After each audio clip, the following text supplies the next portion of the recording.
Welcome everyone to Press Pause. I'm your host, Matt Galvin, and I'm here with your other host, Adam. Adam what? Michna. There you go. This is the strangest intro ever. It's just him doing like I'll cat probably fur do this stuff. a lot because you're cats. What Press Pause Rewind is we look at older movies that we deemed like interesting that maybe didn't get enough love or have been seen a lot. And our first choice, this was actually my choice, is Dark City, directed by I'm not saying it. Pyros? Proyas. Okay, Alex Proyas, who directed The Crow. The interesting thing about Dark City and why I chose this film is it came out around 1999, and I saw it in theaters, and I thought it was like super revolutionary, super amazing. But the weird thing was that same year, another movie very similar to it came out, The Matrix, which was a much more successful. Everyone's seen The Matrix, but not many people have seen Dark City, which is kind of bizarre. Like even you, when I brought up this movie, you're like, I saw it once? I vaguely remember seeing it, much like a dream, sort of like a metaphor for the movie. Probably the last time I saw it was like 2001, 2002. When we watched it, I felt like I watched it for the very first time, which was great. And it's weird because it feels like The Matrix copied a lot. For those of you who don't know what Dark City is about, and this is going to kind of go into quasi-spoiler area, is Dark City is basically this guy, his name is John Murdoch, wakes up, and he seems to be framed for being a serial killer. Yeah. He finds a dead body. He finds a dead body with, like, toaster strudel, like, swirls on it. A theme in the movie is everything's a circle, which is a very on-the-nose kind of, theme with this is all a giant maze. And from then it's all fake. It immediately, it clicked for me, not having seen this in such a long time that it feels like the first time watching it, is that it feels just like The Matrix. John Murdoch gets an anonymous call. From a payphone. From a payphone. I don't understand. What the hell is going on here? Just listen. There are people coming for you, even as we speak. You must not let them find you. You must leave now.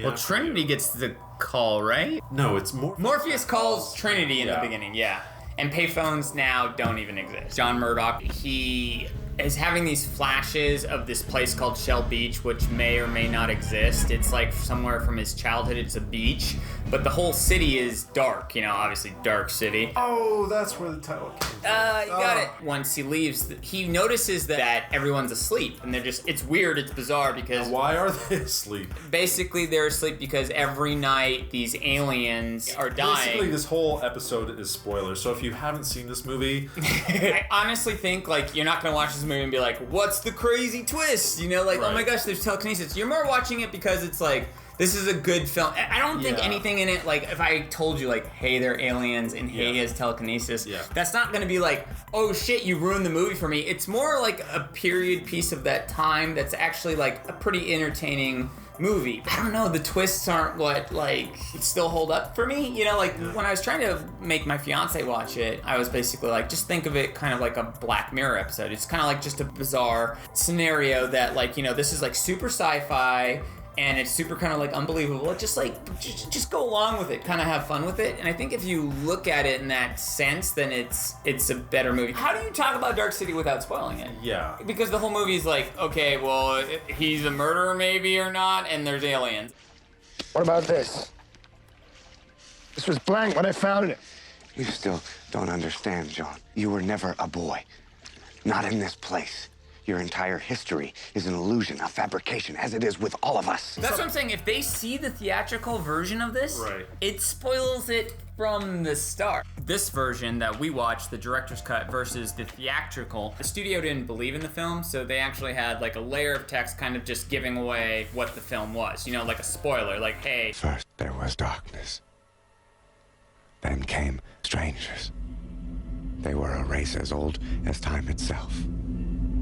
They had mastered the ultimate technology, the ability to alter physical reality by will alone. It was literally like Star Wars. This text came down at the start of the film that explained, you're in a fake. So imagine if you saw The Matrix where it's you had this text at the start of The Matrix where it was Neo's in a virtual reality existence and he doesn't know there's there, and then there's Zion and it's weird because a lot of movies in the 90s, they'd start a movie and then they have the text and they have the voiceover that's in the future. Right. It's like... It's basically the studio's not thinking that the audience was smart enough. Yeah. So in this movie, the theatrical cut had that. The cool thing was I showed Adam this version that doesn't have that. So you really kind of go into the movie with more mystery. When did this come out? This version? I want to say maybe 6-7 years ago. And so what they did is they took out the text and they added a couple of new special effects that they didn't have. And, they just added some deleted scenes back in. Like the part with the finger has the circle, that wasn't in the original. So basically, they just didn't have the technology to do that at the time, and now they do with Photoshop and blah, blah, blah. Anyways, because every night, these aliens... They're dressed like Hellraiser wannabes. They put everyone to sleep, and then they change things as this experiment. So, for example, they show in the movie, a poor family becomes rich, a husband then becomes cheater. They look at this because they're trying to find emotions. This alien race is dying. They think it's connected because they don't feel, and they're kind of like this entity that has a shared mind, which is really weird, but they click and stuff like that. They have separate minds, but they're all connected.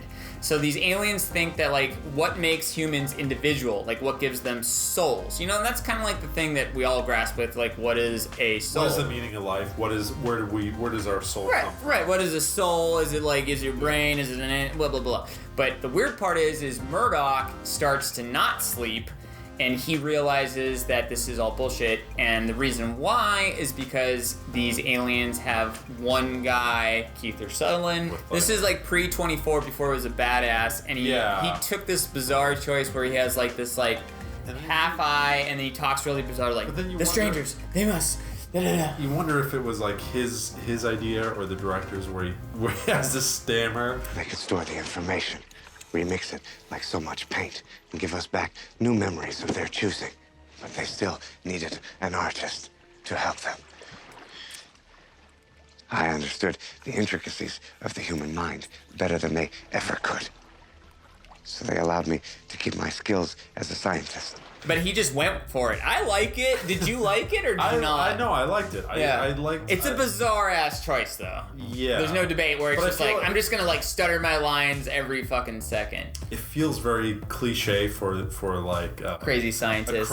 Crazy scientist or a scientist in that sort of a genre. But anyway, so John Murdoch has to figure out if this reality is fake or whether he's crazy and a serial killer and whether or not it's real. So that's the whole premise. And the cool thing about this film is they shot with real sets, and the whole look is kind of this Art Deco noir And that's something you have to appreciate with movies like this. When they're shot on sets and miniatures, they do hold up. Yeah, they do. They look cool. It's like Blade Runner or something where it's these real miniatures that they actually shoot. And they look great. When you have movies that are shot in CG, they're very dated for movies that are like this, that came out in the 90s. CG in this movie is dated. It's weird. The miniatures look good, right? But then anytime they do CGI stuff, it looks of that era. Yeah. It does. But it looks great. I don't know if you can attribute that to the lighting. The cinematography, the lighting, and the costume design. Again, I was saying earlier, it looks like Batman '89, the sets. It's very Tim Burton-esque. It's it feels like they're 1950s, but it's they still have technology from a more modern time. It's very goth, dark, kind of everyone's wearing, black and stuff like that. Again, the similarities to The Matrix with the whole kind of goth noir. And an interesting thing that we haven't mentioned yet, Adam was the more I watch this movie, the less I like The Matrix, because it feels like a copy of Dark City. But I was this is the weird thing. So when I saw Dark City, I looked into this, and they, were already writing The Matrix when Dark City had come out. And so so they claim it's coincidence, but it gets so much stranger because the rooftop sets in Dark City are used at the rooftop where Trinity runs, so they had to have at least known what it was. And then there's so many weird shots that are similar. So there's one where you remember the word deja vu when you see the cat in The Matrix. There's like this shot where the same stairs they're running down in Dark City. There's another shot. They both end up in subways. The main difference between that subway shot where it never goes anywhere. It's just it's like a continuous. It's total. Which is the Matrix where they have the fight. But the weird thing is, this is where the Matrix was smart. Is the Matrix is more accessible. The one thing I said is, the Matrix is Dark City with action. It has kung fu and guns. You know, like that's why mainstream audiences bid onto it, because it's felt like that would have grabbed their attention. Yeah, because it's like, not only as it has some deeper philosophical like things going, like the Chase the Rabbit Hole, like Alice in Wonderland shit, like that's like mind stuff, but the difference is Matrix has action where Dark City doesn't. You know, Dark City is very slow. The only action is at the end, and it gets a little like Dragon Ball Z kind of like mind shit, like telekinesis. The other thing I said that was different between Dark City and The Matrix, because we keep comparing those two, but like if you ever watch this movie, it is very similar. This is a little bit cheesier also. Like I feel like that's like one of the things why The Matrix works better, because The Matrix is grounded more. You'll rise to greater heights than that, my boy. One day when you're older, you'll understand. You would say that this movie influenced The Matrix, so they've fine-tuned this idea in The Matrix. I don't know if they even fine-tuned it. They just added more action and grounded it. But they had to have taken out certain elements of it, like the space element, where the reality is in space rather than harvest. Virtual reality versus all these humans rat being maze harvested by these spider-like creatures that are harvesting them as batteries. That's not really what's going on in this one. This one, they're just using them as just test subjects to understand what makes humans human. They're different enough where I feel like, I don't know, could it just been like a weird coincidence? Like, it's like, I was telling Adam, it's like, maybe it was like the Pixar / DreamWorks thing. Like, I was talking about like, maybe like it was just the time where you mentioned like Johnny Mnemonic, yeah, and then it was Strange Days, and then it was that era where it was very like dystopian future, philosophical. Well, questioning reality. What's real? What's real or not? So yeah, you have the 90s. Yeah, the 90s. And I said this is like a metaphor, really, for like them in the 90s, like deciding like, oh, we're all cogs in the machine, and this is all fucking bullshit, and so they made movies that express that feeling to kind of go like, oh, what is real, or maybe like you said, maybe it's like, I feel like The Matrix might be not like everything's bullshit, but they might be like more like Zen Buddha, like you were saying, like where it's like this is the fact deeper that meaning. That the aliens they put people to sleep, and then they implant new lives or new memories through their head, which is what I feel like almost a Buddhist, like an idea where you're given a new life. Yeah. So I felt like that was, but I may be wrong. Did you like the film? What did you think? I did. I liked the film, but I feel like it was comparing this to The Matrix.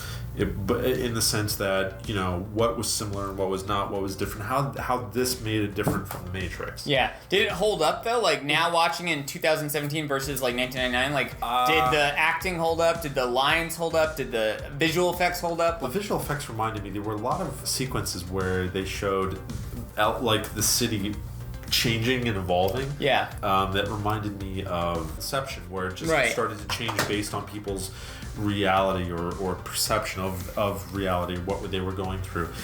So you do notice them being models and not being CGI. Because they have detail. You know, like when you shoot something that's actually real or physically there, it has depth, shading and dust and things that are like you could touch, and then that's stuff that even till now, we're getting a lot better with CGI. Like there's no, not to talk shit on CGI, there's always good CGI and bad CGI. Like 10 years from now, I mean, even CGI is going to be like, you're going to notice a difference. Oh yeah, of course. Well, that's what I'm saying. We're getting better. I mean, even this beautiful black backdrop. I mean, where are we? What are we in front of right now? What is Rome? I'm gonna put Rome now.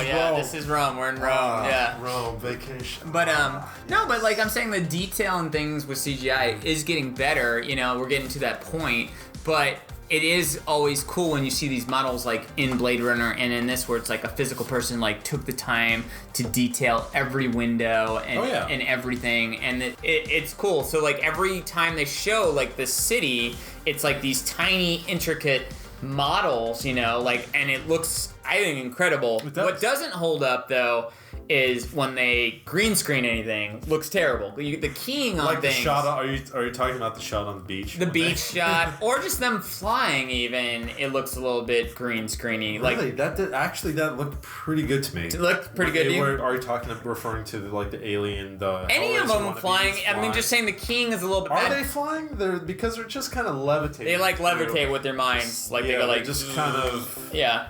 Yeah. But I still think the green screen looks bad. But like to me, like even like you mentioned Marvel's, Doctor Strange, whichever came out last year. There's flying in that, which I think looks fakes. It's I feel like when we say Marvel's Doctor Strange, we should say. Well, I don't want to think TM at the end. Doctor Strange love. TM. TM. Like trademark. Yeah. It's Disney's gonna sue for this episode. We don't want to sue. Please no. Please don't sue us. But overall, like honestly, I feel like there are a lot of films that don't hold up. Like I'm not trying to like talk shit about this movie. Like I think it holds up. Is the fascinating thing. Like really does.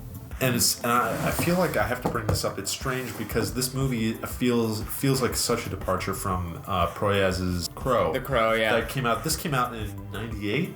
Yeah. The Crow came out in '94. Such a contrast. In the sense that this movie feels like very stylized compared to The Crow. I feel it's more stylized, but like we were talking about this a little bit. Like I don't think The Crow was not stylized. I think The Crow had a very distinct goth look. But this is more stylized. Yes. There's no debate. Like every shot, every set, every costume. Where The Crow is kind of like a hybrid, which it still has a feel and it's still stylized. Like it's very goth. Everyone feels they're all wearing black and leather and blah blah blah. But this is like Art Deco, unique looking, An interesting thing that like you even said, you're like, what time does this take place in? And I was like, well, that's kind of a spoiler, just keep watching. And then basically like these aliens have taken times and, eras and merged them together to make this. And that's the cool thing about the look of this film is it does feel like a mixture of all those things. And again, I really equate it to the Batman '89 movies, which is that, or if you're a Batman fan, the animated series, like the Timverse is Bruce Timm did the animated series, and they had a very stylized look where it's like everything they drive old cars, but then they have cell phones, but then they look like it's a weird hybrid of like different eras in one thing, but it creates like a whole new universe. And that's kind of what Burton did, and that's kind of what this film does, because it just doesn't have like a thumbprint of like a distinct time. See that? Yeah, the trajectory of his career is really interesting because like Dark City was great. You had this and The Crow, and then you went on to Knowing with iRobot was okay though. I feel like iRobot had parts that was like kind of cool. It did, but I feel like a lot of his movies do have that similarity where the city does influence a lot of his characters, or does influence the story. Would you recommend it to someone who like it? I would recommend this to somebody who, like, if you're a fan of movies like The Matrix or Inception or 13th Floor. A lot of influence. You watch this movie and you think a lot of those movies were definitely inspired by this film. There's scenes where buildings are collapsing and smashing together, and it's very Inception. Very Doctor Strange. Yeah, which is a copy of Inception. So I would say more Inception. That's why I feel like this movie is influential. The influence is the brainchild of a lot of those movies. This is where it all originates. But does it hold up because it's a movie of that era? I mean, I know it's a movie of that era, but also you can tell because of the effects, But at the same time, I'm saying you can look past that stuff. Like for me, like I look at new CGI and old, and there's a lot of, again, bad green screening in new movies, like Jurassic World or whatever. Like I'm still like, this is really fake looking. This looks like a bunch of crappy CGI. And so in this movie, there's a bunch of shots that I'm like, especially like we mentioned earlier, the end, which is like they're at a beach. They're at Shell Beach, and there's like clouds, and it just looks pretty bad. But the moment is still good. I still like the moment. Like the moment at the end is kind of like, are they in love? Are they not? They don't really know each other. And they're like, she tells him midway through the movie, it's like, I don't care that these memories are implanted. I do love you. They break through glass to kiss, and it's like the romantic thing. And then the sad thing about the ending is she does get her memory erased. And so John Murdoch then discovers the powers that he can recreate the world and do whatever he wants. But he can't still control individuals. He can only reconstruct the world. So he goes and finds her, and the sad thing is she doesn't recognize him or know who she is. But like the point is like, do they have a strong enough connection that even though they're starting now, will they fall in love again? Like, you know, they're both heading to Sail Beach, and she's like, I'm going to the beach. Do you want to come with me? And he's like, yeah, I think I will. Like, so it's kind of like this open-ended kind of ending. Like, I think it's kind of clear that I think they're kind of erring towards they're gonna end up back together. Like, love triumphs is kind of like the point of the movie. He even says it towards the alien at the end. The alien's like in a really cheesy moment, but I still think it works. Is like the alien's like, what makes you work? And he's like, you were looking in here, but you should have been looking somewhere else. Like the heart, like what makes what makes people different is the compassion and caring about people. You know how I was supposed to feel. That person isn't me. Never was. You wanted to know what it was about us that made us human.